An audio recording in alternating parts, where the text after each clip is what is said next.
Hello friends, welcome to your YouTube channel. આજના વિડીયોમાં આપણે ધોરણ 6 વિષય સંસ્કૃત સેમેસ્ટર 2 તેનું ચેપ્ટર 1 મમ અંગાની મારા અંગો તેનો ગાલા સ્વાધ્યાય પોથીમાં સોલ્યુશન જોઈશું. તો ચાલો શરૂઆત કરીએ. ચેપ્ટર 1 છે મમ અંગાની મારા અંગો. પ્રશ્ન 1 છે, નીચેના દરેક પ્રશ્નના ઉત્તર માટે આપેલા વિકલ્પોમાંથી સાચો વિકલ્પ શોધીને તેનો ક્રમ અક્ષર પ્રશ્નની સામે આપેલા બોક્સમાં લખો. પહેલું છે, અહીં મસ્તકમાં શું દર્શાવ્યું છે? તો સી કેશાહા. 2, અહીં મસ્તકમાં શું દર્શાવ્યું છે? તો બી ઓષ્ઠ. 3, અહીં મસ્તકમાં શું દર્શાવ્યું છે? તો બી કર્ણઃ. કર્ણઃ એટલે કાન.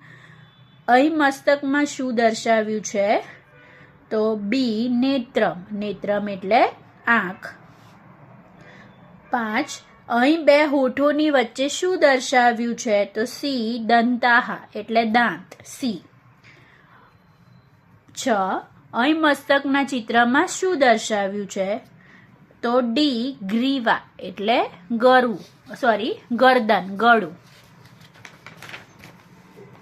આગળ 7, અહીં ધડના ચિત્રમાં શું દર્શાવ્યું છે? તો બી વક્ષઃ એટલે છાતી. 8, અહીં ધડના ચિત્રમાં શું દર્શાવ્યું છે? તો ડી ઉદરમ એટલે પેટ. 9, અહીં ડાબા હાથમાં શું દર્શાવ્યું છે? તો કરતલમ એટલે હથેળી. 10, અહીં પગના ચિત્રમાં શું દર્શાવ્યું છે? તો એ પાદહ એટલે પગ. બરાબર. 11, અહીં પગના ચિત્રમાં શું દર્શાવ્યું છે? તો ડી ચરણ એટલે આ જે પગનો પંજો હોય એ.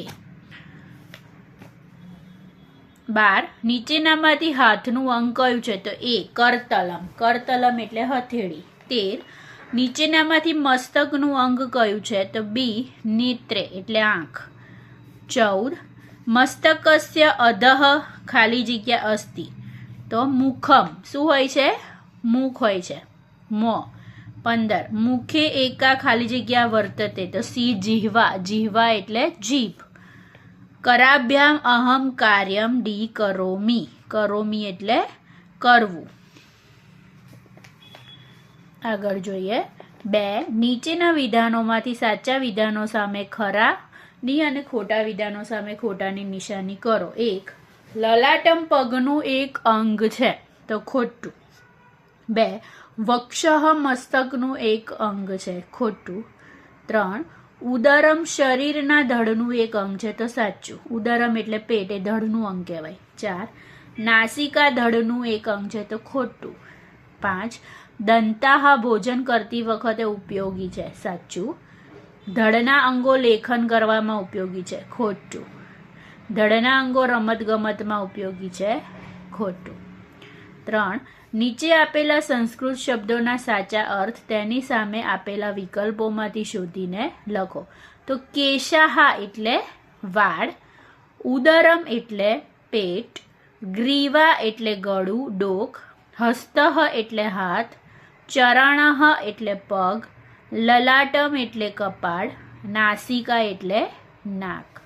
ઓકે. પ્રશ્ન 4 છે, નીચેના પ્રશ્નોના ઉત્તર ગુજરાતીમાં લખો. 1, મસ્તકના અંગોના નામ લખો. તો મસ્તકના અંગોના નામ છે દાંત, હોઠ, આંખ, કાન, નાક, જીભ, કપાળ વગેરે.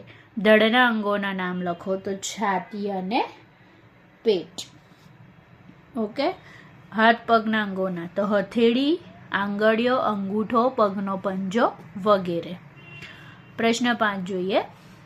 અહીં વિવિધ અંગોના નામ આપ્યા છે, તેનું આપેલા 3 વિભાગોમાં વર્ગીકરણ કરો અને શુદ્ધ ઉચ્ચારણ સાથે બોલો. તો જો મસ્તકના અંગો, જે માથાના અંગો છે, કયા આવશે? દંતાહા, ઓષ્ઠઃ, નેત્રમ, મુખમ, નાસિકા, જીહવા. ધડના અંગો આવશે વક્ષઃ અને ઉદરમ. અને હાથ પગના અંગો કયા આવશે? કરહ અને ચરણ. ઓકે. તો વિદ્યાર્થી મિત્રો, વિડીયો પસંદ આવ્યો હોય તો ચેનલને લાઈક, શેર અને સબસ્ક્રાઈબ કરજો.